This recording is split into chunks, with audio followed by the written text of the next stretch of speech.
del partido uno aprendió dos o tres cosas y fíjate cómo no. Entonces, ahí está, arrancamos de vuelta. Fue una gran sorpresa, decíamos, en esta, en esta historia del siglo XX, que uno podía tener una prescripción determinística dada por un pequeño número de modos y tener un devenir muy complejo y de hecho imposible de predecir a largo plazo. Nosotros vemos un ejemplo cuando derivamos las ecuaciones de Lorentz. Cuando derivamos las ecuaciones de Lorentz, decíamos que teníamos un par de modos espaciales, eh, teníamos en cuenta un modo homogéneo y un modo con estructura para el campo de temperaturas, y nada más que ese pequeño conjunto de modos daba lugar a ecuaciones diferenciales que tenían un flujo extraordinariamente complejo y que de hecho no era posible hacer predicciones conociendo con precisión finita de condiciones iniciales arbitrariamente largas en el tiempo. Eso es una sorpresa porque hasta ahora uno siempre se imaginó que la irregularidad provenía de tener infinitos modos activos o un conjunto pequeño de modos activos y un montón de otros modos que se escapaban a nuestra posibilidad de hacer una predicción determinística, eran demasiado y con amplitudes pequeñitas, entonces los poníamos con un ruido y entonces decíamos que había una estructura determinística y un ruido influyendo en el sistema y decíamos que la irregularidad provenía de eso, de la enorme cantidad de modos que nosotros resignamos a no estudiar y cuya estadística describimos con alguna distribución. Entonces, la idea de tener un sistema absolutamente determinístico, donde el ruido no juega absolutamente ningún rol y que diera lugar a un flujo complicado, fue una sorpresa. ¿Y cuán complicado podía ser el flujo? Lo estudiamos mirando una ecuación diferencial, que era un sistema bidimensional forzado periódicamente. Construíamos un mapa que tenía la propiedad de llevar a cabo un estiramiento y un doblez en espacios fases entre la reinyección, y veíamos que el conjunto invariante ante el mapa podía ser tan complejo que admitía entre sus trayectorias una trayectoria que, descrita en términos simbólicos, correspondía a haber tirado una moneda al azar una y otra vez. Entonces, hoy lo que vamos a enfatizar es el hecho de que puedan existir, el hecho de que el que puedan existir soluciones tan complejas no quiere decir que no esté llena de estructura una de estas soluciones. Entonces hoy vamos a mirar un poquitito el esqueleto de los sistemas dinámicos y cómo escribir flujos y ecuaciones diferenciales para que tengan soluciones de tal o cual tipo. Entonces, vamos a empezar con un ejemplito. Estas ecuaciones que les estoy mostrando acá son otro conjunto de ecuaciones así, medio clásicas en el campo de la dinámica no lineal, son las ecuaciones de Rosler, son tres ecuaciones diferenciales. Estas están concebidas, no se derivan de un sistema físico, aunque son paradigmáticas para emprender un montón de sistemas en justamente lo que es un estiramiento y un doblez.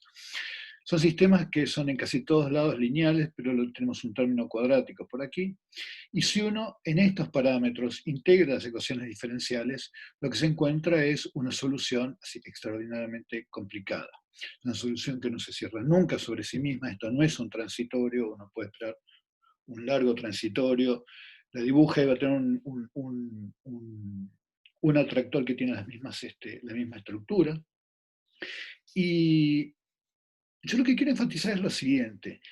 Esto, que por otro lado no está llenando en forma densa una variedad, porque esto parece estar localmente cerca de dos dimensiones en casi todos lados. Esto parece estar sobre una cinta. Acá este lado de la cinta lo que está haciendo es se está estirando y se está plegando para reinyectarse este punto que es el más extremo en este punto que es de los más internos. O sea que es una cinta que se estira, se dobla y se reinyecta de esa manera. Pero no está llenando en forma uniforme algo que localmente es bidimensional. Está como lleno de estos agujeros, estas bandas acá que no están siendo visitadas. Y vamos a analizar por qué de esta estructura. En la clase pasada habíamos llegado a un punto que era bastante interesante. Yo retomé un poco la conversación que derivó de unas preguntas de ustedes. ¿Se acuerdan que estábamos mirando la estructura simbólica de soluciones? Y habíamos comparado qué era lo que ocurría con una solución de periodo 2, es decir, una secuencia infinita de símbolos donde el 0 y el 1 se alternan uno detrás de otro desde siempre y para siempre. Y lo comparábamos con otra trayectoria que en el entorno del presente lucía como una solución de periodo 2, pero antes tenía otra historia y después tiene otro futuro.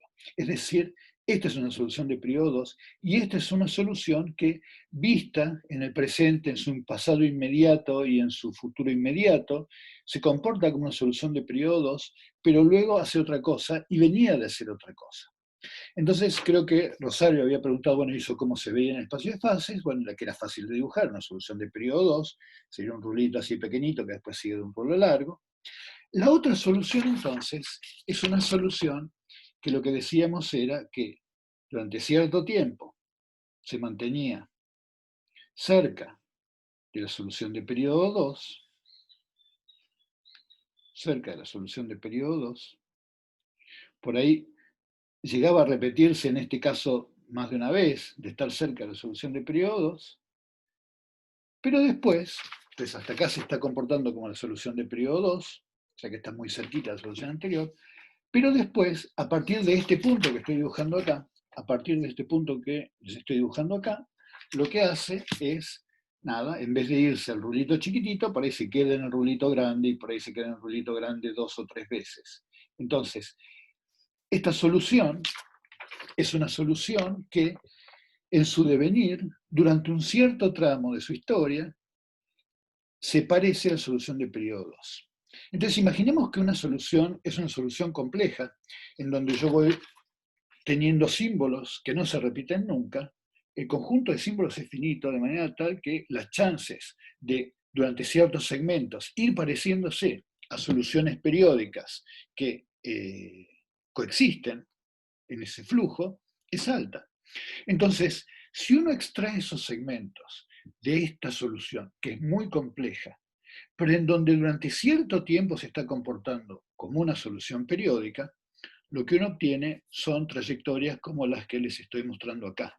En rojo, por ejemplo, les estoy mostrando un fragmento de esta solución complicada, pero que pertenece a esas instancias en donde esa solución complicada se mantiene cerca de una solución de periodo 1, es decir, se repite, ¿eh?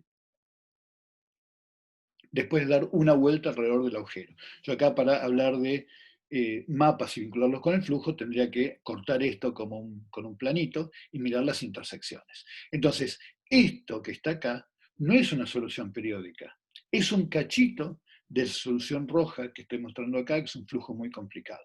Pero es un cachito que, si ustedes lo miran, prácticamente se está cerrando sobre sí mismo. Después seguirá parecido a eso durante un ratito y después se va a hacer otra cosa.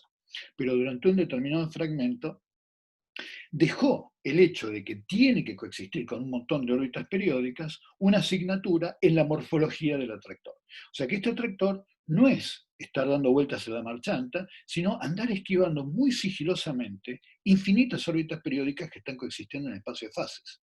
Entonces a mí la metáfora que siempre me gustó decir es, imagínense que yo me pongo pintura en los zapatos y estoy caminando por una determinada habitación y doy vueltas y doy vueltas y doy vueltas, y después alguien se fija qué es lo que ocurre sacando los muebles. Bueno, no hace falta que yo vea los muebles los esquivé, lo que veo es mi ausencia de atravesar ciertas zonas del espacio de fases. Bueno, este atractor es una trayectoria que está obligada a estar en una zona del espacio de fases, porque globalmente será atractor el flujo, pero tiene que coexistir con un montón de órbitas periódicas inestables que existen ahí. Entonces, en ese andar de viniendo, esquivando a todas estas órbitas periódicas, queda la morfología de esas órbitas periódicas en el flujo. Acá tenemos una pregunta. Y cuando pasa a parecerse a la otra trayectoria periódica, ¿lo hace de manera repentina? No, lo va haciendo en forma suave. Lo va haciendo en forma suave y muchas veces aprovechando en su transitorio pedacitos de alguna órbita periódica que tiene la combinación de símbolos de una y de otra. Entonces uno nunca ve un cambio repentino de saltar de una solución a la otra. Si yo voy a cambiar de la solución 2 a una solución de periodo 3, probablemente en algún momento voy a parar por un 0,1, 0,1,1 y va a haber una órbita 0,1, 0,1,1, que es una órbita de periodo 5, y entonces probablemente el transitorio va a ser como muy parecido a esa órbita de periodo 5. Ese es exactamente el punto. Como vos tenés toda una lógica de órbitas periódicas que se manifiesta en símbolos, esto que parece aleatorio y que es muy difícil de predecir, está marcado absolutamente por estructuras determinísticas. Entonces vos podés agarrar, sí, es muy interesante, exactamente. Entonces vos podés agarrar, por ejemplo, ahora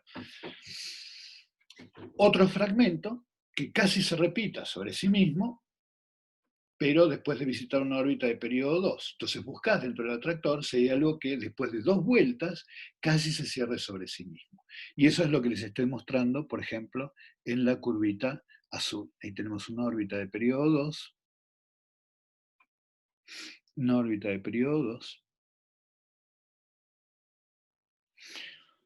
Y fíjense que acá a la izquierda les estoy mostrando una de las órbitas de periodo 1 y la otra órbita de periodo 2. Y fíjate, Alejandro, en la derecha yo te estoy mostrando la misma órbita de periodo 2, pero la otra órbita de periodo 1. Y esto está muy vinculado con tu pregunta. Vos fíjate que la manera en que la órbita de periodo 2 se construye tiene la asignatura de que de a ratitos es parecido a una órbita de periodo 1, y de a ratitos fíjate cómo medio se parece a la otra solución de periodo 1. Es decir, vos tenés el 111, el 000, y el 01001 tiene un poquito de parecido de la órbita 0 y un poquito de parecido de la órbita 1. Entonces, así es como se van acomodando en el espacio de fases. Y las transiciones, por lo tanto, les pasa exactamente lo mismo. Van acomodándose con trayectorias cuyos símbolos son las combinaciones de los símbolos. Entonces, como les decía antes, uno puede agarrar y decir, bueno, esto es un atractor extraño. Esto es una solución en la cual la trayectoria no se repite nunca. Y no lo vimos todavía, pero tiene la propiedad de que localmente siempre el sistema es inestable. O sea, yo pongo dos condiciones iniciales cercanas y después de cierto tiempo se terminan separando. Y yo puedo medir esa distancia media de separación a lo largo del atractor, y eso es un índice, se llama índice de Lyapunov, y como es una solución complicada, el promedio del índice de Lyapunov da cuenta de que el sistema en todos lados es inestable. O sea, globalmente es un atractor, pero localmente siempre las soluciones se van separando.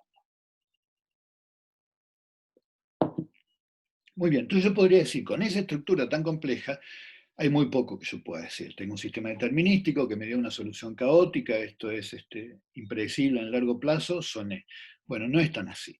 Yo estudio la estructura de estas órbitas periódicas, de estos segmentos, y puedo saber un montón. Dicho sea de paso, si ustedes quieren saber algorítmicamente cómo se calcula esto, es muy fácil. Si yo quiero encontrar soluciones periódicas en un atractor extraño, puedo hacer este tipo de diagramas que se llaman diagramas de retorno cercano. Déjenme explicarles qué son. Está bueno esto de la cosa digital. Yo antes de empezar la clase dibujé el ejemplo. Lentamente voy aprendiendo cómo se puede utilizar esto. Entonces acá tenemos una variable que correspondería a, si quieren, medir una de las tres variables del sistema de Rosler. Y entonces el sistema tiene una trayectoria así medio compleja, donde al principio, bueno, se aproxima a la solución del periodo 2, después se aproxima a una solución del periodo 1, etc. Entonces yo lo que puedo hacer es lo siguiente, fíjense. Me pregunto si existen estas estructuras que casi se repiten. Yo acá estoy exagerando porque estoy haciendo una repetición completa. Acá hay 3 repeticiones prácticamente completas de la órbita del periodo 1, pero en general nunca es así. Pero acá estoy exagerando esta propiedad. Entonces, fíjense que si yo miro la distancia entre X y Y para este punto Y, ¿no? Entonces me fijo la posición Y en la señal temporal. Entonces todos entendemos, ¿no? Si este era el sistema X y Z, yo acá lo que estoy dibujando es solamente la variable X en función del tiempo. Es una señal escalar. Entonces ahora me pregunto, ¿cómo es la distancia entre XY y un XY más P? Entonces elijo un P arbitrario y me fijo si el X en Y es parecido al X en Y más P. Y fíjense que en este caso lo es, porque como la función casi se está repitiendo y justo invoqué al periodo de esa repetición, bingo, yo lo que tengo es que XY es parecido al XY más P. Entonces si eso ocurre, si la distancia entre XY y XY más P es menor que una determinada cantidad, dibujo un puntito, si no, no. Entonces fíjense qué es lo que va a ocurrir. Como este punto es parecido a este, y el siguiente es parecido al siguiente, y el siguiente es parecido al siguiente, y así durante un buen rato, yo lo que voy a tener es que si para una posición I y P yo dibujo un puntito cuando las señales son parecidas, yo lo que voy a tener es, para ese valor de I, durante un rango grande, para ese valor de P, durante un gran rango de I, voy a tener una serie de puntitos. Entonces, eso es lo que les estoy mostrando acá, fíjense. En el eje X tengo, ahora fíjense en la pantalla, en el eje X tengo Y, o sea, la posición en la señal temporal a la que voy a mirar el primer punto. Y en el eje Y tengo, en el eje Y, en el eje vertical, tengo P, es decir, el tiempo que voy a esperar para mirar el siguiente punto de la señal temporal. ¿Se entiende? Y entonces, fíjense acá, yo tengo un enorme segmento de puntos, quiere decir que está bueno, genial. Entonces quiere decir que acá tengo para este I que I ni más P, la señal es parecida, y luego me voy corriendo en I, y a esa misma distancia encuentro toda esta recta acá. Buenísimo, bingo, ahí está, ese pedazo es parecido a una órbita periódica. Y acá vuelvo a tener esta órbita periódica, y acá tendré otra órbita periódica, y acá tendré otra órbita periódica. Fíjense que toda esta estructura aparece granulada, llena de estas banditas, porque el sistema vive coexistiendo con un montón de órbitas periódicas. Entonces uno tiene una solución que es una trayectoria extraña, pero haciendo esto, ¡pa!, saca cuál es el esqueleto, saca cuál es la estructura. Y si uno va a la señal temporal y a partir de este I saca un segmento de I más P, se va a encontrar con una de estas cosas, que son prácticamente soluciones periódicas.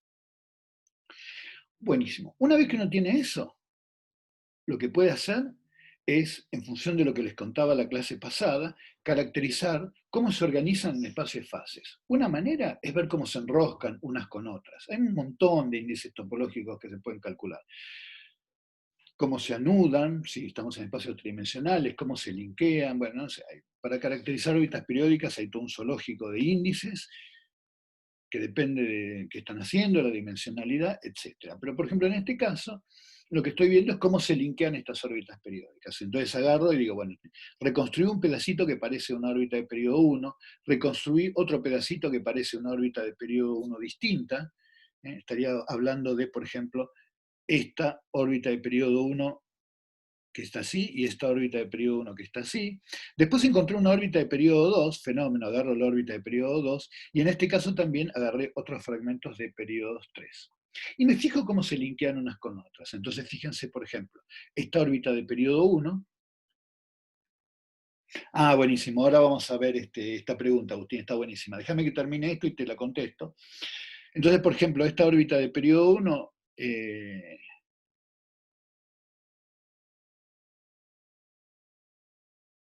fijémonos, esta órbita de periodo 1, por ejemplo, no se enrosca con esta órbita de periodo 1 y tampoco se enrosca con esta órbita de periodo 2, pero la segunda órbita de periodo 1 no se enrosca con la otra órbita de periodo 1, pero sí se enrosca con la órbita de periodo 2. De hecho, es una cinta de Moebius alrededor de la otra, ¿no? Esto acá es difícil de ver, pero por ejemplo, esta que está acá está completamente deslinkeada con la azul, pero si ustedes se fijan la grandota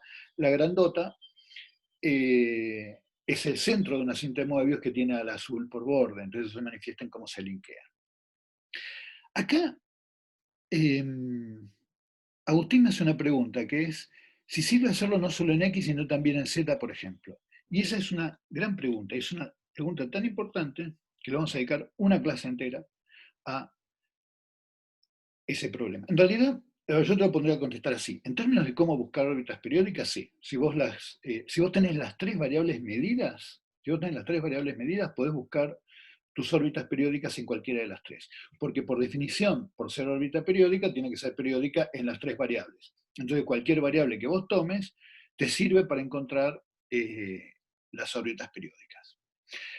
A lo que me refería con que vamos a dedicar una clase entera es que podría pasar lo siguiente.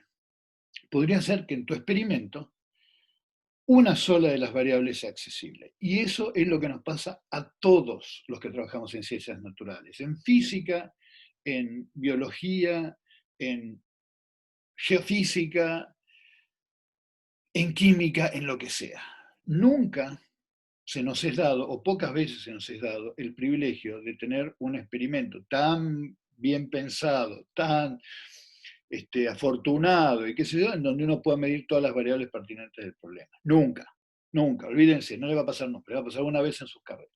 En general lo que va a pasar es que de un problema en donde uno tiene una cierta idea de cuáles son los fenómenos que intervienen, usted puede medir una variable.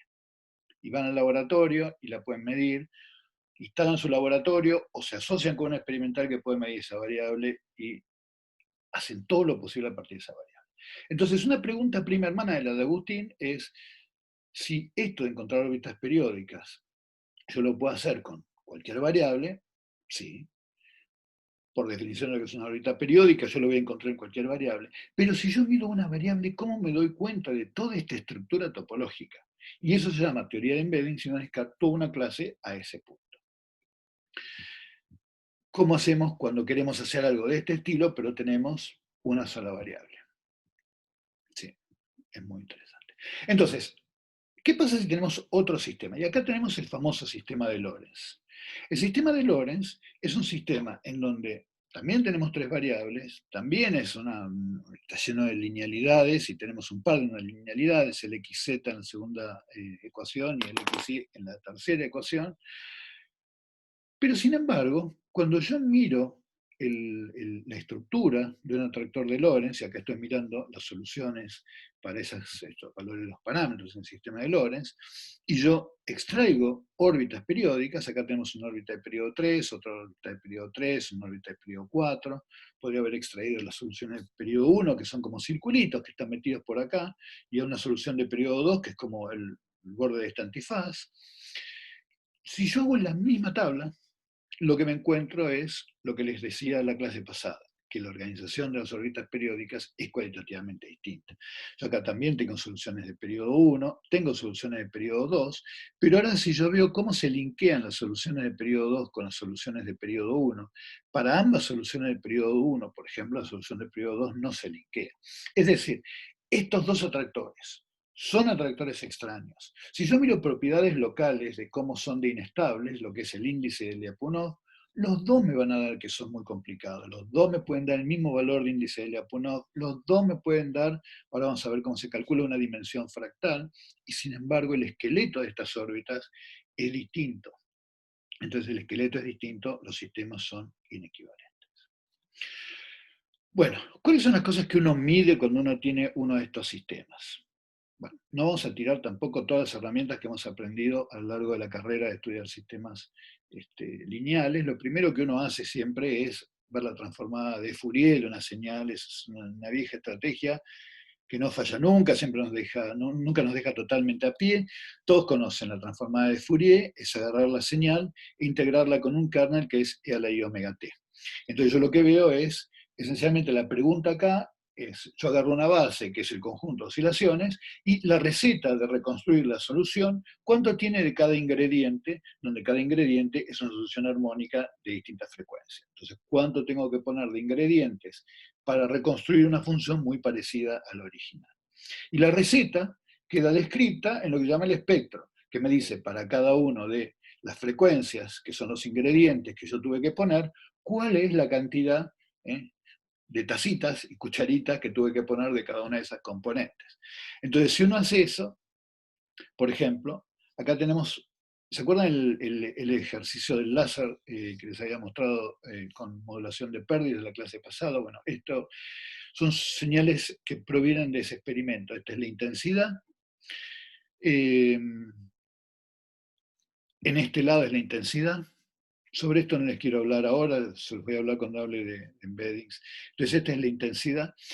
Y cuando yo hago una transformada de Fourier acá, y estoy haciendo un forzado periódico. Entonces, estoy haciendo un forzante periódico. Si yo tengo este forzante periódico, identifico cuál es la frecuencia del forzante periódico. Y después lo que me encuentro es que cuando cambio los parámetros, eventualmente la solución, como les comenté en su momento, en vez de engancharse en uno a uno con el forzante periódico, se engancha en uno de cada dos veces. Entonces, como se engancha en uno de cada dos veces, la señal temporal tarda el doble en repetirse. Por lo tanto, si miro cuál es la frecuencia del sistema, la frecuencia más baja, me pareció una cosa de frecuencia mitad, porque las soluciones ahora pasan a ser periódicas, pero en el doble de tiempo.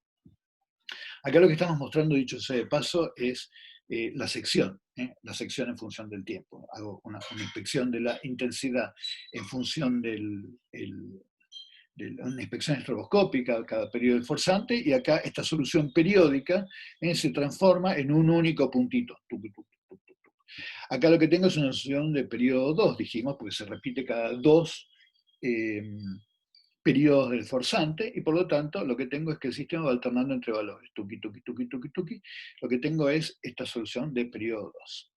Si yo sigo moviendo los parámetros, ahora la solución se repite cada 4 veces del forzante, cada 4 periodos del forzante. Y entonces ahora me aparecen las soluciones de componente 1/4, y aparece por supuesto la de 3/4 también, pero esta que está acá es la que proviene por el hecho de que vuelvo a duplicar el periodo. Ahora si miro la sección, voy a tener alternancias de a 4 combinaciones de puntos, tuki, tuki, tuki, tuki, tuki. Y acá, después, cuando voy moviendo los parámetros, paso a tener periodo 8, y acá lo que tenemos es lo que se llama de vuelta un atractor extraño. Y un atractor extraño tiene este conjunto enorme de componentes, donde está lleno de componentes en las bajas frecuencias, porque el sistema se repite cada un montón. Entonces, nada, la existencia de un espectro lleno de frecuencias, y sobre todo lleno en la parte baja de frecuencias, denota la existencia de un atractor extraño, una solución que no es periódica porque su periodo se hizo arbitrariamente largo. Lo que yo quiero que les quede claro es que separen, cuando miren un problema no lineal, lo que son los supraarmónicos de lo que son los subarmónicos. Los supraarmónicos, es decir, todas aquellas frecuencias que son múltiplos de la frecuencia fundamental del sistema, lo que está hablando es cuánto más deformado que un seno es mi función periódica. Es decir, supónganse que ustedes tienen, para ellos es una trivialidad lo que les estoy diciendo, pero nunca viene mal repetirlo. A ver, yo tenía por acá.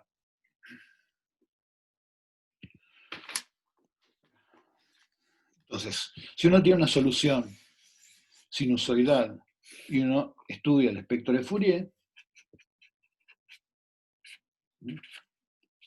lo que tiene, por supuesto, es esto que está acá.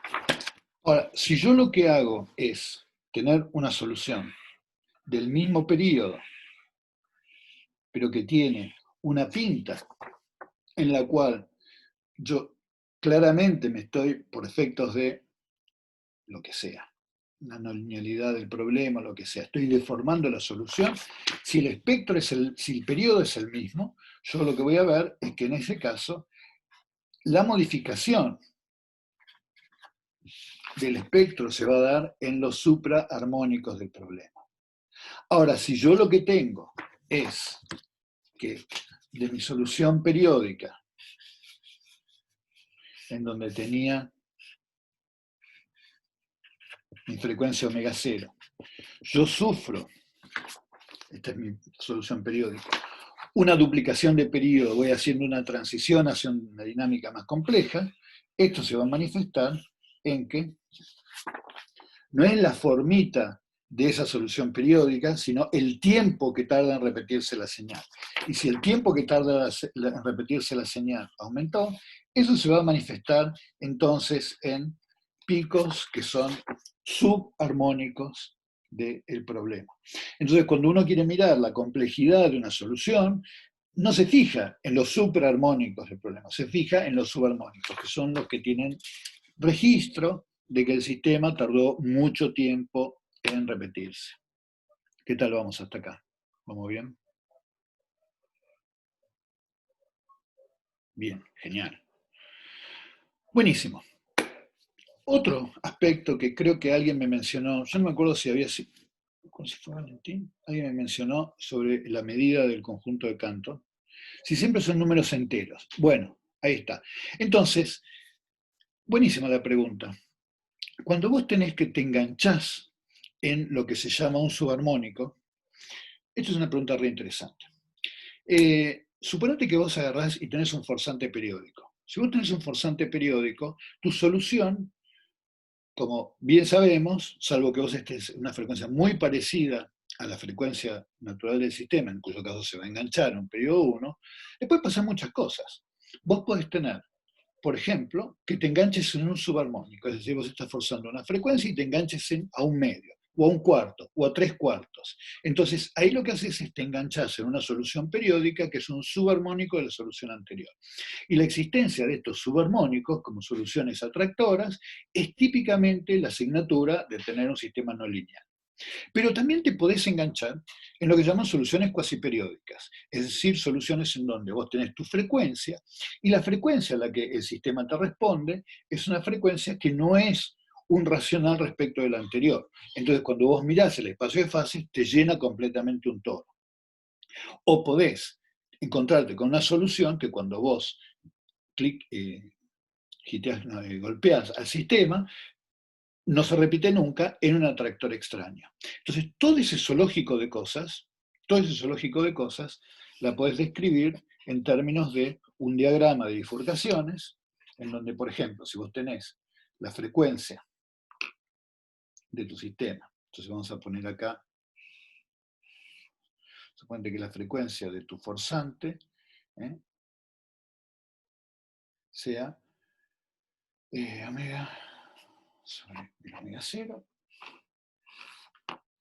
Entonces, típicamente te pasan cosas así. Si vos agarrás, por ejemplo, para el sistema este, mira, te lo voy a dibujar con un caso concreto y todo.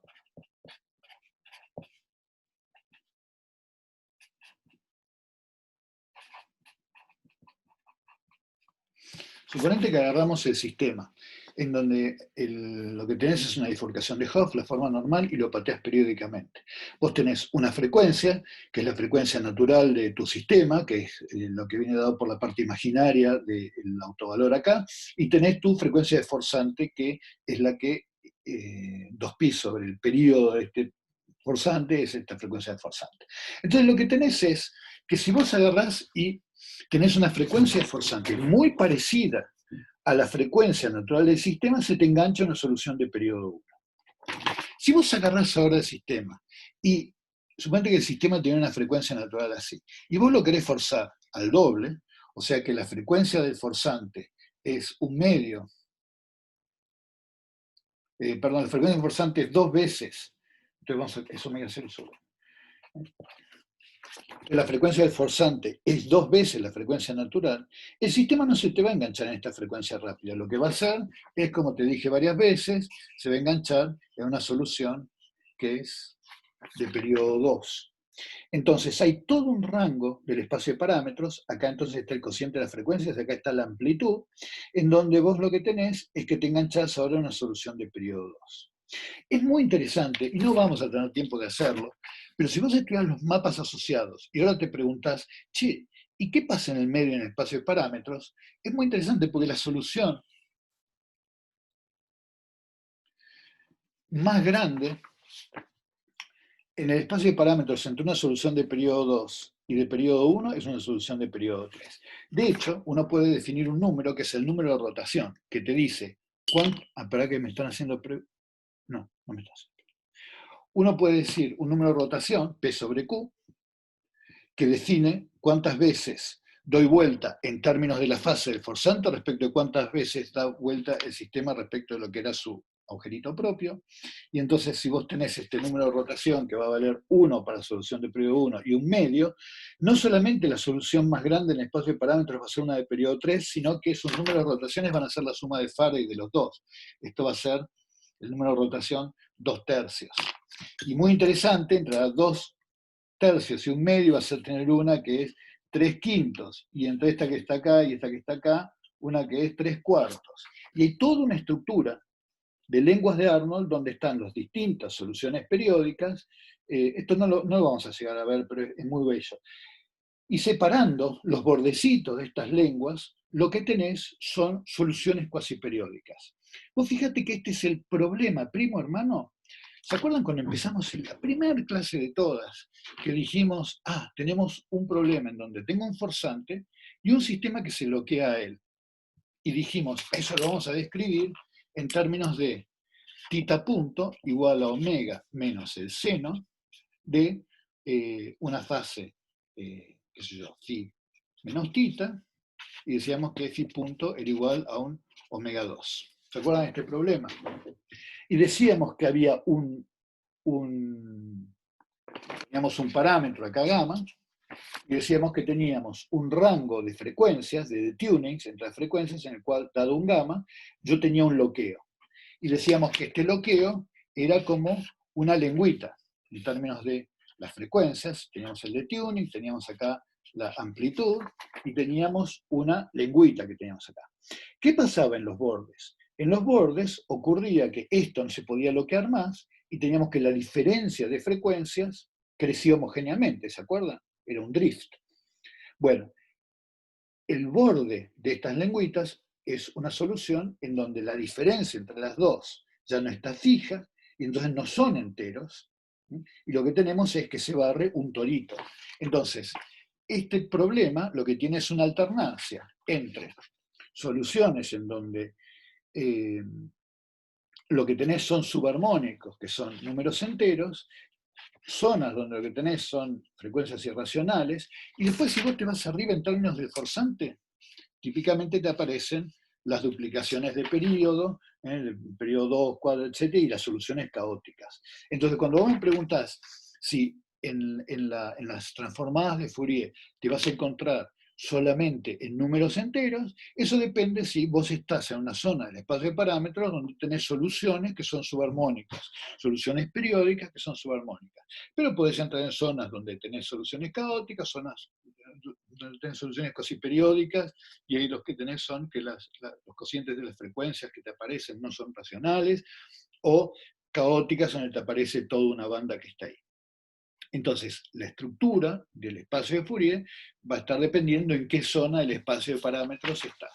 Acá vas a tener enteros, acá vas a tener enteros, acá vas a tener enteros, en los bordecitos vas a tener frecuencias que son irracionales, acá arriba vas a tener bandas completas de frecuencia, en fin, todo un zoológico de cosas posibles. Pero cuando tenés soluciones caóticas, tenés un montón de frecuencias, entonces no te aparecen solamente enteros. Ahora, en tu transición,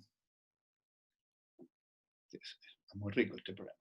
En las transiciones, lo que sí pasa es que, por ejemplo, si vos tenés una solución, esto es interesante, suponete vos tenés una solución que fue al caos por duplicación de periodo, lo que sí te quedan son la asignatura de que los picos más importantes te van a quedar, por ejemplo, en un medio y en un cuarto, por ejemplo.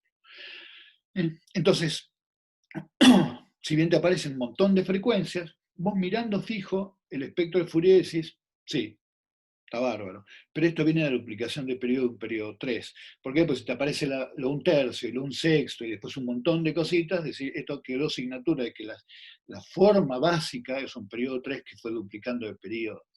Entonces la señal, el espectro de Fourier, te da información de cuál es el esqueleto también. ¿No? Una información un poquito global, pero te da cierta información.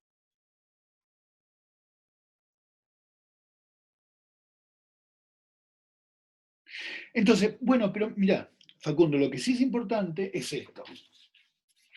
Lo que sí es interesante, que me gustaría que así les quede claro, es que a diferencia de lo que pasaba en un sistema lineal, en donde para engancharte en un subarmónico tenés que estar justo en la frecuencia, que es lo que pasaría de alguna manera acá para amplitudes pequeñitas, cuando vos tenés un sistema no lineal, tenés un abierto del espacio de parámetros donde tenés una zona de bloqueo.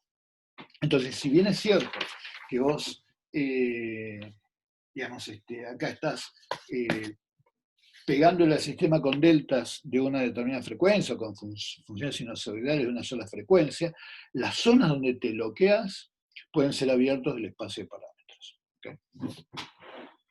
Buenísimo.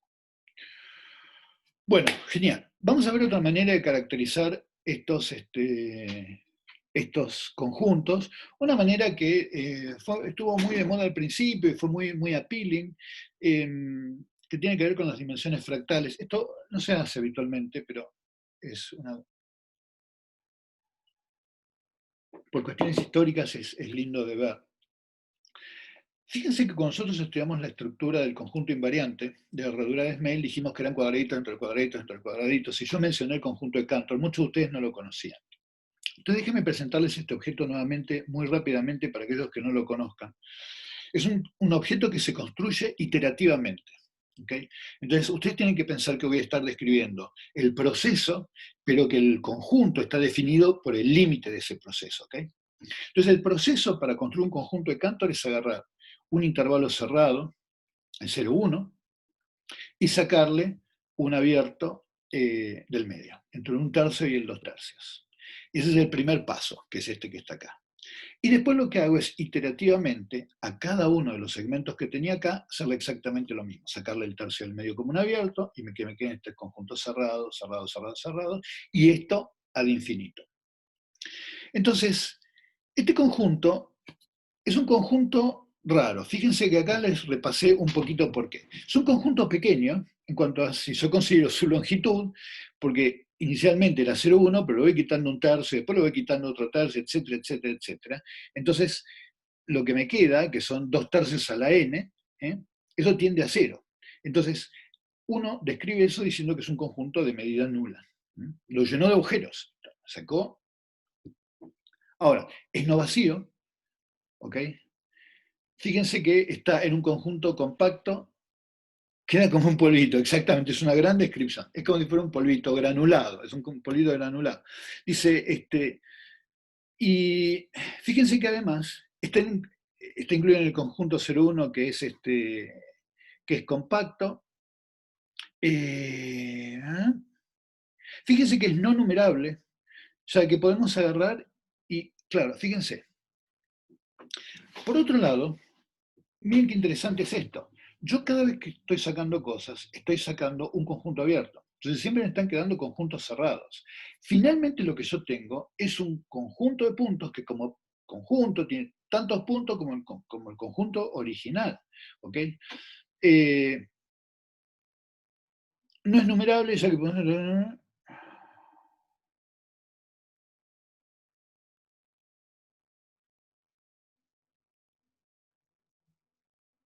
Ok. Bueno, eso. Estoy sacando abiertos, entonces siempre lo que tengo son las uniones de conjuntos cerrados, así que desde el punto de vista de lo que es la posibilidad de, ¿cómo se llama? De tener puntos, yo tengo infinitos puntos acá, me quedan infinitos puntos acá, pero me queda un conjunto de medida nula. ¿No? Porque tiene el mismo número de puntos. Entonces, porque siempre lo que vas a tener son intervalitos que son intervalitos cerrados. Entonces, vos lo que vas a tener es la posibilidad de tener en tus intervalitos cerrados, digamos, tantos puntos como el conjunto original. No es un conjunto numerable.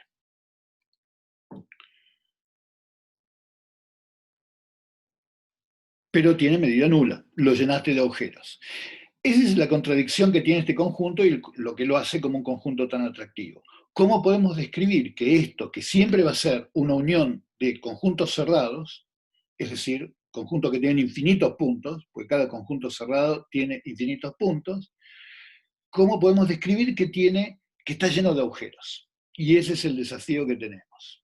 Algo que es una unión de conjuntos cerrados y por lo tanto tiene que tener infinitos puntos, al mismo tiempo está lleno de agujeros. Entonces, fíjense lo siguiente.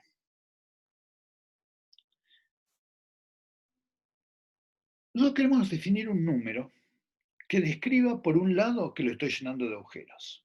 O sea que no tiene dimensión 1. Pero por otro lado, queremos una definición de que me diga que tampoco tiene dimensión 0, porque no es un conjunto finito de puntos. No es que me queda un conjunto finito de puntos de dimensión 0. Entonces, yo tengo que describir un número que me refleje que su dimensión no es 0, como sería si fuera que me queda un conjunto finito de puntos, y que al mismo tiempo no es 1 porque lo saqué de agujeros. Entonces, ¿cómo puedo definir una dimensión para este problema? Entonces, fíjense lo siguiente. Yo, cuando tengo un segmento al que todos vamos a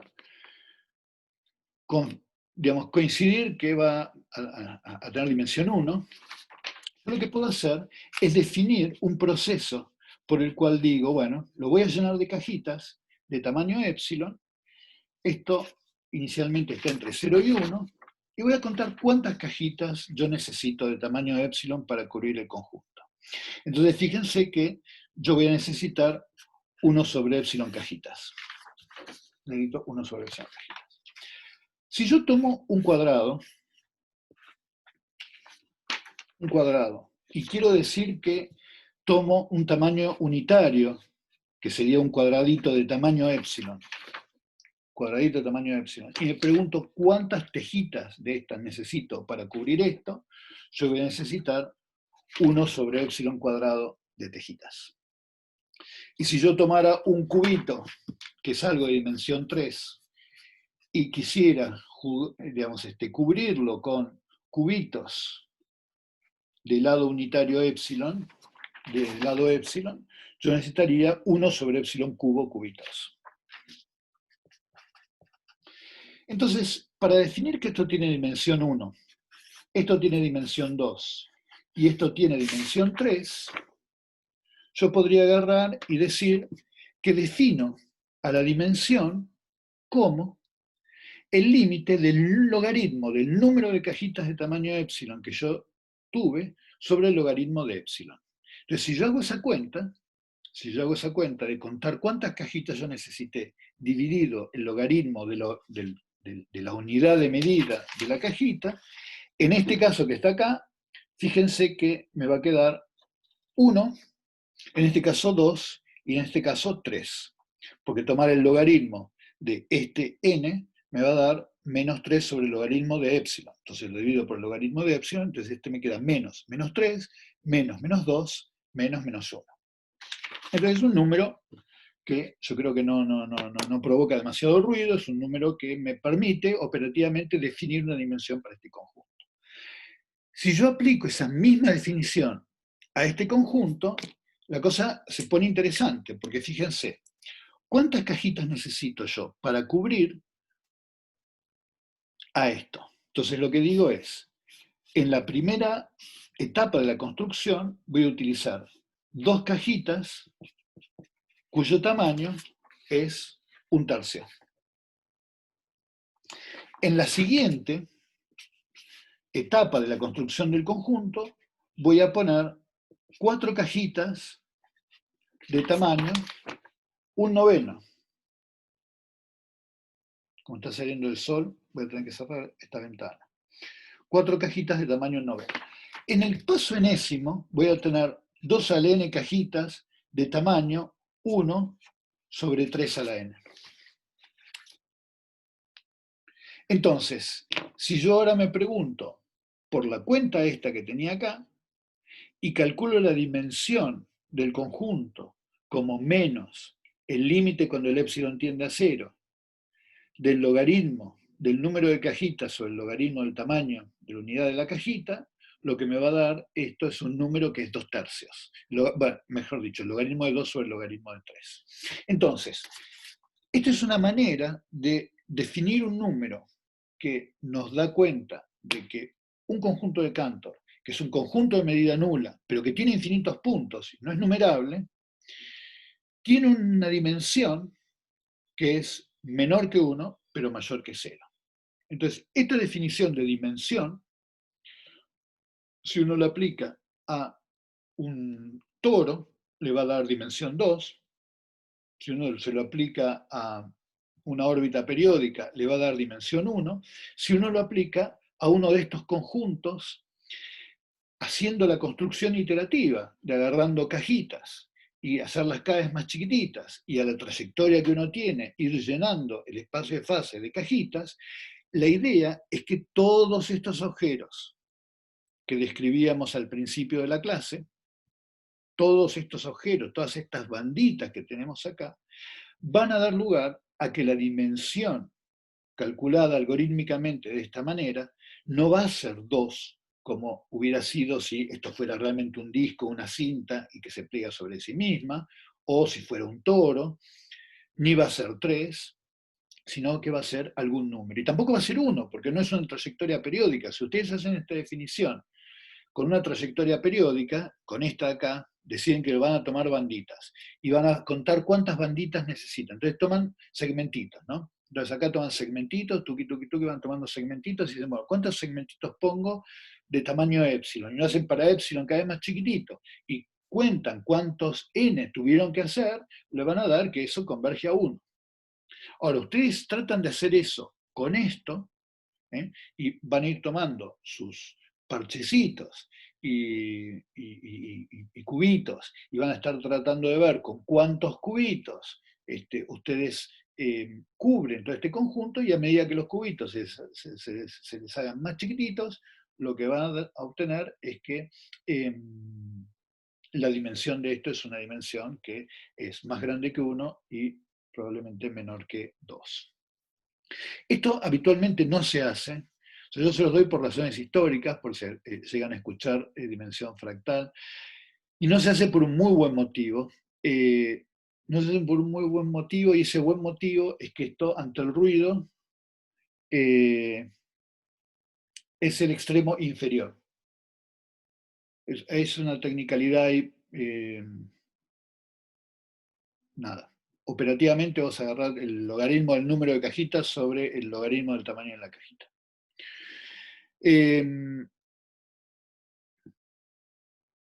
Entonces, lo que les quería decir es que esto se afecta tremendamente con el ruido, y como se afecta tremendamente con el ruido, es un número que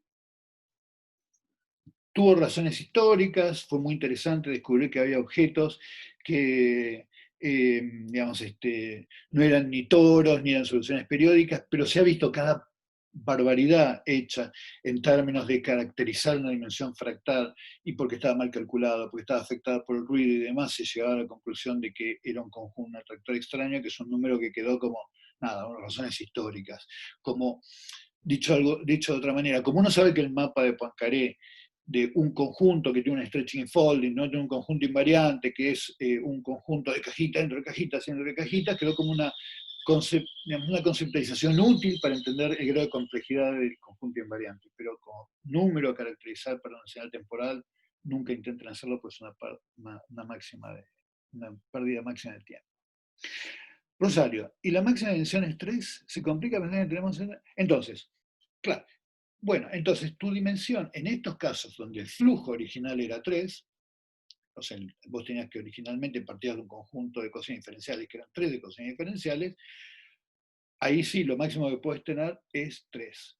Pero en general, vos podés tener un sistema dinámico de dimensión 7, 8, 9, y tus conjuntos invariantes serán tendrán alguna dimensión menor que la dimensión del espacio de fases. Entonces, nada. Típicamente lo que vas a tener es algún número que va a ser siempre menor a la dimensión del espacio de fase. Vamos a hablar de otro número que es un poco más simpático. Es un número que es bastante simpático y que se está usando un montón, pero me parece que a lo mejor vale la pena esperar los que me hagan preguntas y lo dejamos para después de la pausa. Bueno, vamos a tomarnos un par de minutos por si tienen preguntas, y después hacemos una pausa y después seguimos. ¿Tiene alguna pregunta?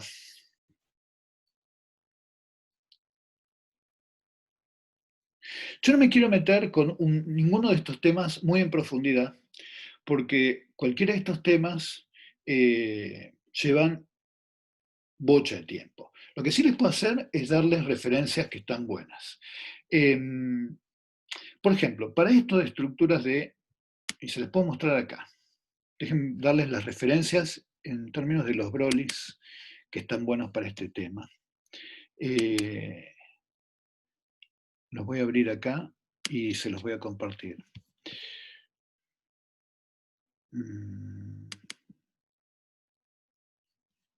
Bánquenme un segundo. Si tienen preguntas, mientras tanto vayan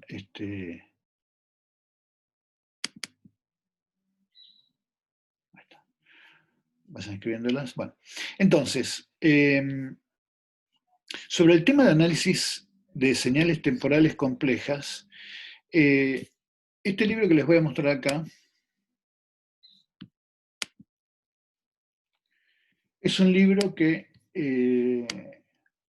es bastante formativo, es decir, no solamente es bastante completo, sino que piensa bien las cosas. Entonces hay un montón de técnicas que después se siguieron haciendo, pero que son derivadas de técnicas que se discuten acá. Es el Analysis of Observed Chaotic Data. Este tipo, Henry Barbanel, es un profesor de la Universidad de California en San Diego, Eh, y son un montón de análisis de datos y ahora está trabajando un montón sobre asimilación y eh, técnicas de inteligencia artificial aplicadas al análisis de señales temporales, y escribió un trabajo seminal donde muchas de estas historias se discuten. Entonces, fíjense que este tema habla sobre reconstrucciones del espacio de fases. Bueno, esto todavía no lo vimos, le vamos a dedicar una buena clase a esto, a cómo reconstruimos espacios de fases, pero eh, acá están, invariantes de la dinámica, cálculos de dimensiones fractales, técnicas de box counting, índice de Lyapunov, describir cómo es digamos, el grado de inestabilidad local de estas trayectorias, en fin, separación del ruido, en fin, nada. Distintos tipos de análisis de caracterización de señales caóticas y tal. Es un lindo libro, apéndices sobre cómo se vincula esto con teoría de la información. Es un lindo libro de análisis de señales temporales. Sobre el otro problema que les había comentado de la caracterización topológica, yo creo que este libro de Gilmore y Lefranc, a ver si me llega.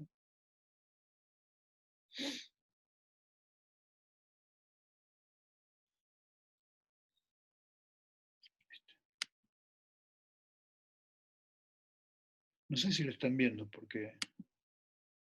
Sí, ahí está. Es un libro súper lindo. Es de Topology of Chaos, de Gilmore y Lefranc. Y este es un libro un poquito más profundo porque no solamente habla de caracterización de los sistemas dinámicos, sino les da una muy buena idea de lo que pasa desde el punto de vista topológico y cómo se vinculan los flujos con los mapas asociados. Es un lindo libro donde hay herramientas de análisis de señales temporales, pero al mismo tiempo eh, de entender la topología de flujos caóticos. Y después tiene una sección dedicada a distintos tipos de números topológicos que uno puede utilizar para caracterizar tanto las órbitas periódicas como las variedades invariantes y demás. Los números de linking, números de trenzas, números de torsión local, twisteos, o sea, un montón de caracterizaciones topológicas. Toda una serie de disquisiciones sobre estos templados que les describí la clase pasada, y todo el análisis de análisis topológico de señales temporales. O sea, esto que yo les conté en media clase hoy, descrito hasta el hartazgo en este libro. Así que si esta es la rama de la materia que a ustedes les gustó, en términos de sus aplicaciones, este es el librito para mirarlo. Esas son como dos referencias seminales. Ahora, que les quiero dar hasta ahora, porque después cuando veamos las siguientes clases, que qué se está haciendo ahora utilizando técnicas de inteligencia artificial y machine learning, les voy a dar otras referencias que digamos, se aproximan a esta problemática desde otra perspectiva.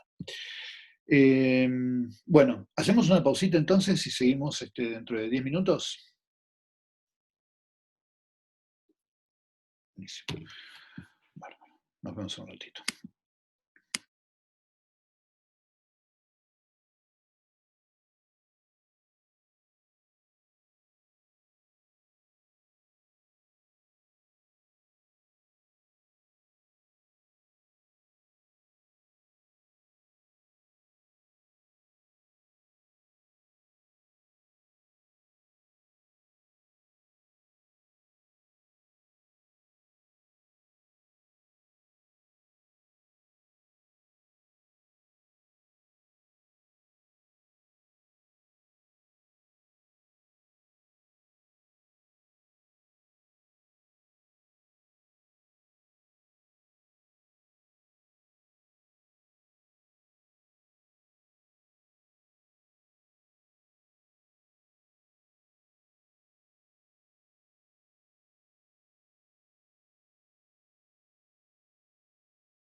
Bueno, ¿estamos acá todos?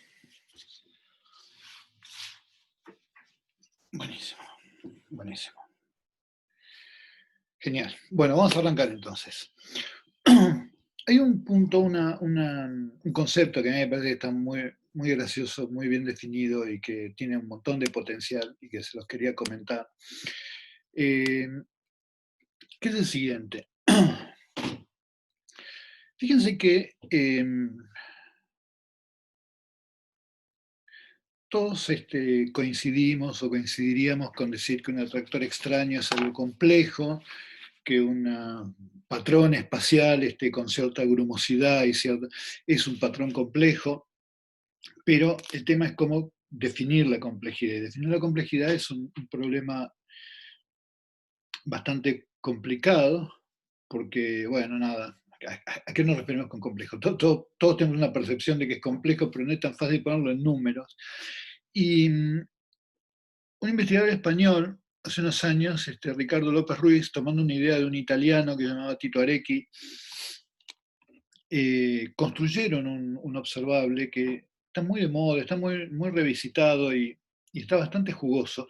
Todavía no le vi eh, su participación en principios fundamentales. No hay algo como que sea, la vida maximiza, en un proceso que maximiza complejidad o en un sistema fuera del equilibrio, la complejidad hace tal o cual cosa.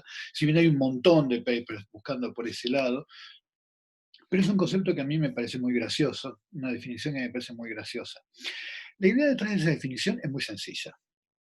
La idea es, un cristal no es complejo, pero un gas ideal tampoco. Por razones distintas. Es decir, un cristal no es complejo porque yo conozco un pedacito y conozco absolutamente todo, porque todo es absolutamente regular. Un gas ideal tampoco es complejo, porque es tan desordenado que cada pedacito estadísticamente es igual al resto. Entonces, la idea es que una definición de complejidad debería ser una definición que al mismo tiempo me dé cero para el gas ideal y cero para el cristal. Ese es el planteo que está detrás de esta definición que les voy a hacer ahora. Ahora, el motivo por el cual debería ir a cero la complejidad de un gas ideal y un cristal son distintos. En un cristal está claro que la entropía o cualquier medida de la información que uno tome va a ser igual a cero. ¿Ok? No hay nada más ordenado que un cristal. Ahora, ¿qué es lo que hace que el gas ideal se vaya a cero?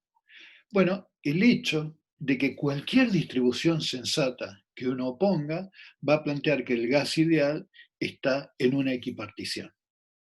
Es decir, que si yo mido el apartamiento de una... esperen que voy a poner el chat por las dudas que me... de manera tal que si yo mido respecto de cualquier manera de establecer una distribución de probabilidades, cuál es el apartamiento respecto de la situación de que el sistema está en un estado de, digamos, de equiprobabilidad, yo lo que voy a obtener es que en el caso ideal esa medida me va a dar cero. Entonces, la idea de esto fue definir la complejidad como el producto de alguna medida tipo entropía y alguna medida que muestre el desequilibrio, el apartamiento de la situación de equiprobabilidad. Entonces, una manera de hacerlo es esta, agarrar y definir a P por el logaritmo natural de P sobre toda la distribución de estados. Y ahí alguien me puede preguntar, así como me preguntaron el tema de los símbolos en la dinámica simbólica, ¿con qué distribución? Ahí está el arte. Ahora vamos a ver algunas, pero vas a definir de qué manera te resulta sensato describir estadísticamente tu problema. Y entonces vos te fijas en tu caso particular, cuál es P por el logaritmo de P sumado sobre todos los estados posibles. Y lo multiplicas por algo que sea, y acá después vinieron un montón de trabajos que esta, que es la definición original, le mejoraron, sobre cómo medir, digamos, la distancia respecto al equilibrio. Bueno, si el equilibrio, digamos, la distribución, digamos, de equiprobabilidad está definido como 1 sobre n, todos estados son equiprobables del sistema, ¿cómo es el apartamiento? Definido como la suma de P sub i menos 1 sobre n al cuadrado. Una medida de la desviación respecto de la equiprobabilidad. Entonces, el producto de estas dos cosas daría 0 para el gas ideal, porque este término se hace 0, y 0 para el cristal, porque este término se hace 0. Y la idea entonces es que cualquier otro sistema lo que va a hacer es estar en algún lugar del medio en esta distribución. Entonces, sobre cómo se calculan estos, existen un montón de gustos. Pero una que es muy graciosa y que se está usando un montón es la entropía de Bandt y Pompe, que son estos señores cuyos nombres estoy poniendo acá, que lo que hacen es lo siguiente: ellos piensan que uno tiene una señal temporal y para un conjunto dado de samples que uno define, un conjunto de ventanas, pongamos el más fácil de todos, 3. Uno lo que dice es, la descripción de la señal temporal se puede hacer de la siguiente manera. Yo a conjuntos de 3 puntos los puedo caracterizar morfológicamente, topológicamente, como de 3 gustos distintos, o, perdón, de 4 gustos distintos, que son estos que están acá, que les estoy mostrando. O los 3 puntitos son crecientes, o lo que tengo es el puntito del medio está más arriba, o el puntito de abajo está más abajo, el puntito del medio está más abajo, o los 3 puntitos son 3 puntitos decrecientes. Y defino una distribución, un número de estados posibles, como el conjunto de elementos topológicos de una ventana de 3 elementos. En este caso voy a tener 4 elementos posibles. Entonces yo tengo 4 elementos posibles, hago una distribución de probabilidad para la señal temporal, donde tengo el elemento 1, el elemento 2, el elemento 3, el elemento 4, y me fijo a lo largo de la señal temporal, esta señal temporal, ¿qué distribución de probabilidad me da? ¿Qué distribución de probabilidad me da? Entonces está claro que si esto fuera completamente ruidoso, yo lo que tendría probablemente es una situación de este estilo. Entonces, si yo tuviera una situación completamente ruidosa, cualquiera de todas estas combinaciones aparecería con igual probabilidad y por lo tanto la complejidad de esa señal sería muy baja, porque el P sub i menos 1 sobre n al cuadrado me daría 0. ¿Okay? Por otro lado, si yo tuviera una solución periódica, voy a tener un conjunto de puntos acá, una distribución dada de puntos acá, que me dará cierto valor de la complejidad, pero si yo tengo una solución caótica, lo que voy a tener es una distribución acá que cuando haga la cuenta me da un número de complejidad mayor. Entonces, esto lo que tiene de interesante es que la manera en la que uno define estas distribuciones la puede adaptar al problema de uno, lo puede adaptar a problemas de señales temporales, como les estaba mostrando acá, analizando topológicamente la morfología de las señales temporales y haciendo histogramas que describan eso, como voy visitando distintas estructuras, grumos de señales temporales, pero también lo puede hacer en términos de alguna definición que involucre el espacio y analizar la complejidad de patrones. Bueno, hay una línea enorme de trabajo analizando en la evolución de sistemas complejos, ¿cuál es la evolución de la complejidad? ¿Es posible que en el devenir de un sistema vivo uno esté aumentando la entropía, pero está aumentando la complejidad porque está aumentando la organización del sistema? Entonces, ¿hay alguna manera de utilizar estos conceptos como para hacer formulaciones rigurosas de procesos biológicos, por ejemplo, o de sistemas fuera del equilibrio? Bueno, es una gran pregunta. Y como todas las grandes preguntas, tiene el mérito de que las dejamos ahí y ustedes van a ir a resolver. Entonces, cuando se escriben las biografías de sus carreras exitosas, van a decir: yo tuve una clase dinámica donde me dijeron que la complejidad era un muy gran concepto. Pero yo creo que hay algo por ahí donde vale la pena tener el ojo puesto, porque ahí hay algo interesante. Bueno, quería terminar la clase de hoy visitando un poquitito esta idea, cerrando un poco con lo que habíamos comenzado, de qué ingredientes geométricos o cómo voy a poder yo identificar que un sistema va a tener soluciones caóticas. Y para eso quería volver hacia algunos de los elementos de la descripción de los problemas no lineales que habíamos visto al comienzo del curso. ¿Se acuerdan que al comienzo del curso habíamos hablado de lo que eran los puntos fijos rotacionales en una dirección y inestables en otra? Es decir, un punto fijo en un sistema tridimensional, donde analizando los autovalores, tenemos autovalores complejos por un lado y un autovalor real. O sea que este es un comportamiento local que no nos sorprende demasiado. Y luego habíamos hablado de variedades invariantes. Habíamos dicho que localmente, lo que era la variedad inestable de un punto fijo, tangente iba a ser al autovector inestable de ese punto fijo, y podía ser el caso de que esta variedad inestable fuera la variedad estable del punto. Eso lo habíamos llamado una órbita homoclínica. Bueno, un señor llamado Shilnikov demostró que basta con que yo tenga una transformación, una trayectoria homoclínica, en donde el punto fijo es un foco, como este que estoy mostrando acá, es una condición suficiente para que el sistema tenga soluciones caóticas. Su argumento es muy lindo. En el Guggenheim y Holmes están hechas las cuentas en súper detalle, pero yo les voy a señalar los conceptos geométricos de esa demostración. Lo que ocurre acá es, perdón que me estoy distrayendo, pero alguien está súper martillando metal más o menos cerca y me es muy distractivo. El argumento de esto fue lo siguiente. Este hombre lo que dijo fue, Shilnikov lo que hizo fue decir, bueno, muy cerquita de este punto fijo, yo lo que voy a construir es un cilindro. Y este cilindro lo voy a pensar como limitado por dos superficies. Una superficie, que es este borde, el cilindro, y otra superficie que es el techo y la base. Entonces a este lo voy a llamar sigma 0 y esto lo voy a llamar sigma 1.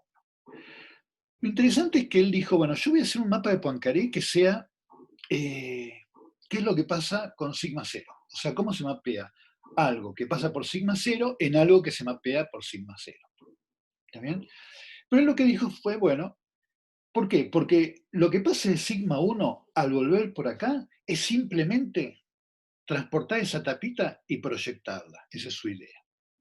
Voy a suponer que eso es lo que ocurre. Donde pasa lo interesante es cerca de este punto en donde las trayectorias se espiralan. O sea, todo este reingreso va a ser simplemente ser remapeado de vuelta a esta zona del espacio de fases. Y él entonces se preguntó, ¿cómo hago para mapear lo que está en sigma 0 en lo que está en sigma 1? Es decir, o una condición inicial que está sobre esta superficie, ¿cómo se mapea en esta que está acá? La gracia de eso es que como es un sistema muy cercano a un punto fijo, linealizando, yo lo que puedo hacer es, resolviendo el problema lineal, y de cómo voy de sigma 0 a sigma 1, lo calculo analíticamente. Y haciendo eso, después el tipo lo que asume es que a lo que pasa en sigma 1 lo proyecta de vuelta a sigma 0. Lo interesante de esto es que yo puedo mostrar que tomo banditas por acá y eso se convierte en espiralcitas. Eso es súper fácil, porque de vuelta, como yo tengo acá el flujo que lo puedo integrar, son exponenciales, eso lo hicimos desde el principio del curso, integrar desde esta superficie a esta superficie es un ejercicio. Entonces, él muestra que para una banda horizontal en sigma 0, yo lo que tengo es que cuando vuelve el flujo vuelve después de haber sufrido un estiramiento y un doblez. O sea que el doblez acá, profundamente, el origen dinámico del doblez fue este tipo de trayectorias circulares que hacen que banditas horizontales se transformen en espiralcitas. Entonces yo puedo tomar acá un cuadradito y demostrar que ese cuadradito se mapea como si fuera una herradura. Entonces, lo único que necesito yo es demostrar que tengo un comportamiento espiralado y un mecanismo de reinyección para saber que yo tengo soluciones caóticas. Ese es un argumento recontra elegante y lo puedo transformar en ecuaciones diferenciales sin mayor problema. Vamos a ver cómo. Yo lo que necesito es generar un flujo en donde en una parte del espacio de fases lo que tenga es un comportamiento espiralado y luego lo que tenga es una reinyección. Esta es la versión, digamos, puesta al revés de los signos del problema anterior, ¿no? En el problema anterior yo lo que tenía era que esto era atractor y esto era inestable. Este es lo mismo, se pasa la misma demostración, pero lo que tengo es un foco que es repulsor y luego el sistema se reinyecta. Pero puedo hacer el mismo tipo de análisis que hizo Shilnikov, es exactamente el mismo análisis que hizo Shilnikov. Entonces, el asunto es, ¿cómo hago yo para escribir un conjunto de ecuaciones diferenciales que tengan esta estructura? Es decir, que tengan un punto fijo, que sea un foco, y que luego tenga una reinyección global. Porque estamos de acuerdo que la parte de foco parece fácil, yo sé cómo escribir un sistema lineal, el tema es cómo hago la reinyección. Entonces la idea es esta. La reinyección yo la puedo generar haciendo el mismo tipo de argumentos que hacía yo cuando estudiaba oscilaciones de relajación, haciendo lo que se llama un Z-switch. Vamos a ver qué es un Z-switch. Un Z-switch es algo de este estilo. Imagínense que para la parte de la tercera dimensión de mi conjunto de ecuaciones diferenciales, yo lo que tengo es algo que luce como esto que está acá. Entonces acá tengo el eje X, acá tengo el eje Z y el eje Y apunta en la dirección perpendicular a la pantalla de la computadora.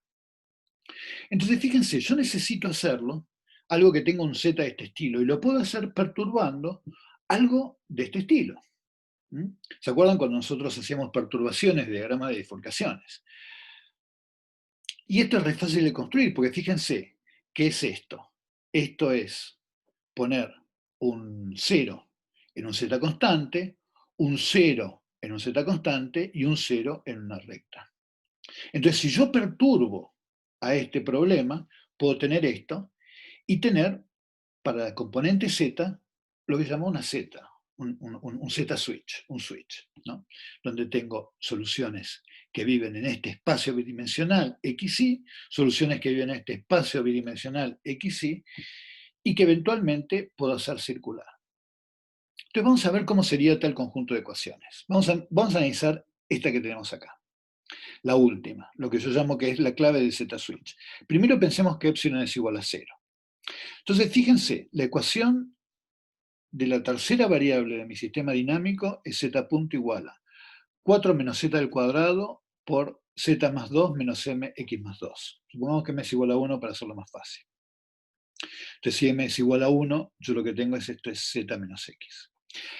Entonces fíjense, los ceros de este campo vector, los ceros de este campo vector, para la componente z, o sea, las nuclinas asociadas a la dirección z, son, si escribo esto, 4 menos z al cuadrado, como 2 menos z por 2 más z, van a estar en z igual a 2 y en z igual a menos 2. O sea que yo tengo acá una nuclina y yo tengo acá una nuclina.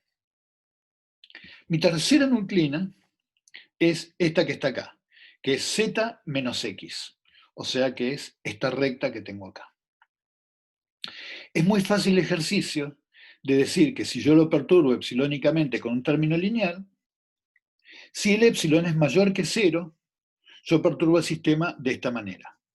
Si el epsilon es menor que 0, lo perturbo de esta manera. Y es recontra fácil ver cuál de los dos signos es el correcto, porque si yo lo perturbo con un epsilon positivo, yo puedo despejar cuánto vale el x en función del z, y esta función va a tener 4 extremos. O sea, calculo la derivada de x en función de z, si pongo acá un epsilon positivo, me fijo cuáles son los valores de los ceros, y de acá tengo una ecuación en donde puedo hacer un poquito de álgebra, y lo que veo es que tengo 4 ceros de la derivada. O sea, escribo x en función de z, calculo su derivada y veo que tengo 4 soluciones nulas.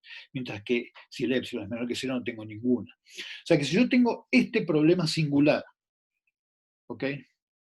Es un sistema que tenga estas nuclinas y lo perturbo epsilónicamente de esta manera, lo que tengo es que las nuclinas asociadas a la componente z son estas funciones que tengo acá.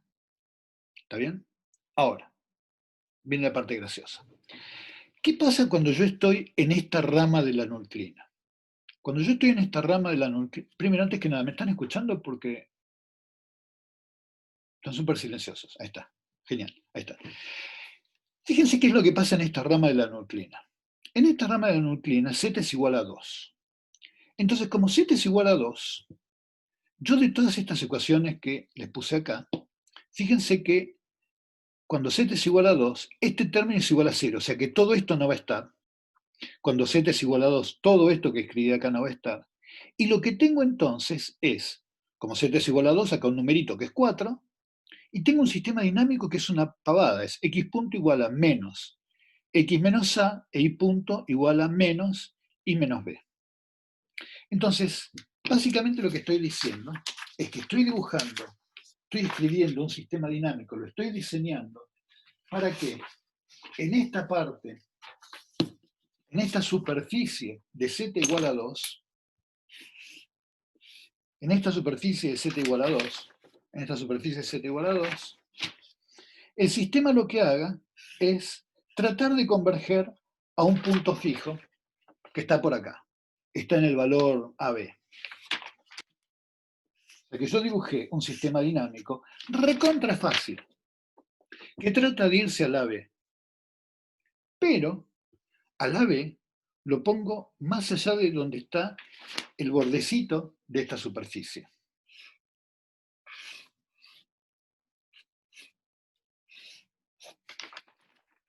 Entonces, cuando el sistema esté por acá, lo que va a hacer es se va a tratar de escapar, pero no va a tener otro destino que irse a la otra rama, porque esta rama se corta. Ahora, cuando yo voy a esa rama de abajo, z pasa a ser igual a menos 2. Y ahora, ¿qué pasa con este conjunto de ecuaciones cuando z es igual a menos 2? Yo lo definí astutamente. Acá, cuando z es igual a menos 2, todo este pedacito que está acá se hace 0. A ver, yo no estoy utilizando las grandes propiedades pedagógicas de esto. Acá. Cuando z es igual a menos 2, este pedacito se hace 0, este pedacito se hace 0, y ahora, esto que está acá es un número, básicamente 4, esto que está acá es un número que es básicamente 4, y fíjense quién es este. Esto simplemente es haber escrito para x y esto para y, es haber escrito la forma normal de una bifurcación de Hopf. Es decir, yo dibujé que este sistema, cuando está acá abajo, lo que hace es tratar de irse a un ciclo límite que pondré por acá. Entonces yo dibujé un sistema en donde lo obligo a transitar entre dos ramas de un Z-switch. Y dibujé dos sistemas recontra pavotes, uno en la parte de arriba y otro en la parte de abajo. ¿Cómo hice para aprender que la ecuación sea la de la parte de arriba a la parte de abajo? Multipliqué por z más 2 y z menos 2, que son los valores que sé que anulan las ramas de la nucleina. Entonces, el sistema está condenado a hacer una cosa bastante divertida, que es, cuando llega abajo, escaparse. Después irse para arriba, volver y reinyectarse. O sea, dibujé un conjunto, mejor dicho, escribí un conjunto de ecuaciones diferenciales que hizo lo que yo quise globalmente gracias a un mecanismo de Z-switch y poner juntos todos estos pedacitos de rompecabezas que venimos estudiando desde el comienzo de la clase para generar soluciones tan complejas y flujos tan ricos como yo tenga ganas. Entonces, de repente, esto de tener soluciones muy complejas y mecanismos geométricos muy complejos, no es difícil traducir en ecuaciones diferenciales. Yo puedo aprovechar Z-switch, como son los de los osciladores de relajación, para generar conexiones globales. Y en cada zona del espacio de fases, lograr la dinámica que a mí me interese. ¿Qué hago si yo tengo un sistema que lo que hace es tener oscilaciones cerca de dos lugares? Y bueno, escribo un Z-switch y lo que hago es, en cada zona, escribo la forma normal de una bifurcación de Hopf. ¿Qué pasa si yo quiero generar un sistema excitable? El otro día alguien me preguntaba por una neurona, pero que la neurona tenía una característica bastante curiosa, que era que cuando se acercaba al punto estacionario, se acercaba con un conjunto de oscilaciones. Entonces él necesitaba que fuera un sistema excitable, pero en donde el relajamiento era de tipo oscilatorio. Si yo lo perturbaba un poquitito, no pasaba nada, pero si lo perturbaba por encima de un cierto valor, yo lo que tenía era un escape. Bueno, muy sencillo. Hago un Z-switch. Hago un Z-switch.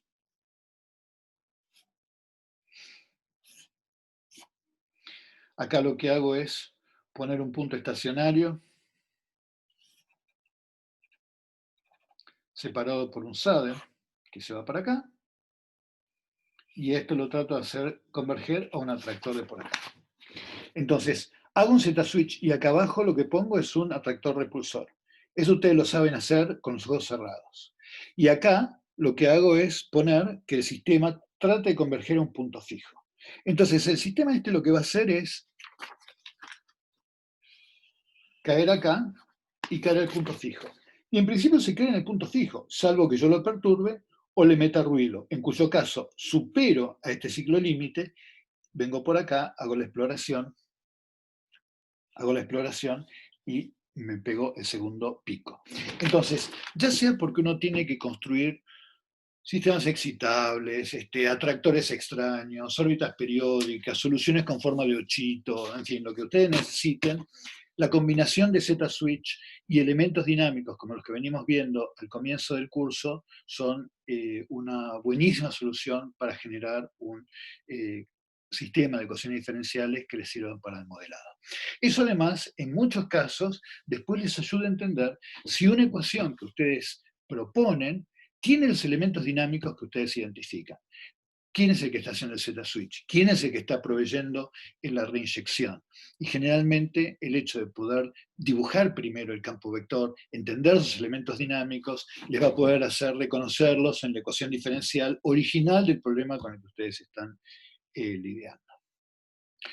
Bueno, gente, eso es básicamente lo que quería compartir con ustedes en la clase de hoy. Ahí está. Así que, bueno, nada, vamos a pasar a algunas preguntas, si es que las tienen. Y si no, vamos a llamar a Santi para ver qué. ¿Vos decís el de la clase de hoy, José? Sí, sí, dale, genial, genial. Buenísimo, sí, ahora se los paso.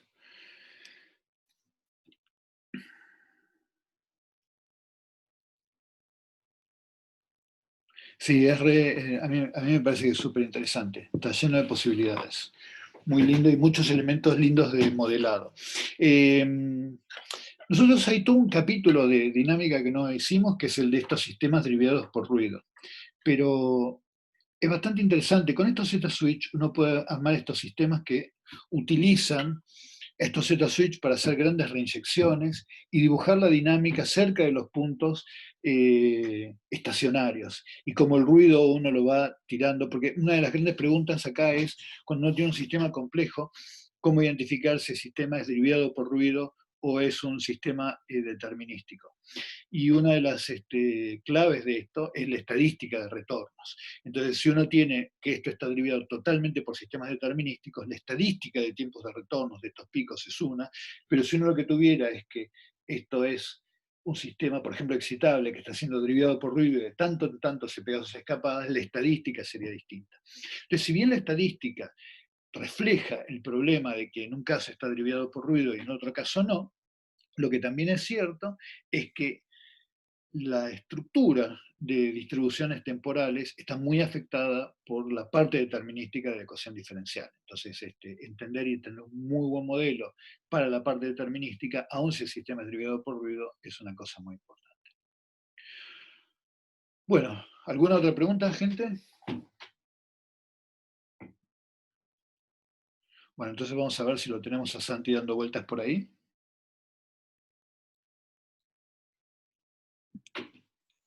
Buenas. Qué grande, Santi, está siempre. Acá estoy. Buenísimo. Mate. Sí. Bueno, ¿qué van a hacer hoy? Bueno, hoy vamos a hacer algo que vos hiciste con ellos, pero que dejaste un ejercicio planteado que no creo que hayan hecho, que es lo de formas normales de sistemas oscilantes y calcular como la frecuencia con la que nacen las oscilaciones. Ah, buenísimo, buenísimo, Eh, buenísimo. Entonces voy a hacer un poquito de repaso de lo que vos viste con ellos en clase, como para poner el marco, y después de lleno nos vamos a meter a hacer una cuentita. Mm, Suena intimidante, no sé por qué te reís así. Es que es una cuentita que nada, vamos a tener que estar despiertos para hacerla. Es fácil equivocarse con los signos, que no sé qué, pero, pero bueno, me parece que es una linda manera de terminar la guía de formas normales, que todavía estamos con eso nosotros. Bárbaro, genial. Entonces, hoy terminamos con formas normales, y ya la semana que viene hacemos la guía de mapas, y ya después de eso se terminaron las guías establecidas. Bárbaro. Nosotros hoy terminamos la última teórica que involucra temas de mapas, así Bien. que no estamos tan mal tampoco. Y, y bueno, nada, No, ya a estaba partir todo de... calculado, Gabo. ¿Cómo tan mal? Exactamente. Armamos el programa al principio del cuatrimestre. Estaba todo Y planeado. no pasó nada en el medio, ¿viste? Y no pasó nada en el medio. Bastante bien con esto del COVID llevamos el cronograma. Increíble, increíble, no se puede creer, no se puede creer. Bueno, buenísimo, genial. Sí, ya a partir de la semana que vienen unos temas, creo que bastante divertidos. Vamos a hablar de eso, embeddings, redes, reconstrucción de campos vectores y demás, así que yo creo que van a estar bien, pero está bueno que no se desconcentren de terminar los ejercicios de la práctica que son Claro. tal de... Bueno, Santi, Bueno, yo terminé un poquito más temprano, así que está bien. Yo les voy a dar un recreíto porque la cuenta de hoy es medio larga y de paso tengo que buscar mi lapicito que no lo estoy viendo donde debería estar. Y lo necesito. está bien, buenísimo. Así que nada, Bueno, estamos grabando aún, es verdad. Haceme. vos dirías que después de todo un cuatrimestre ya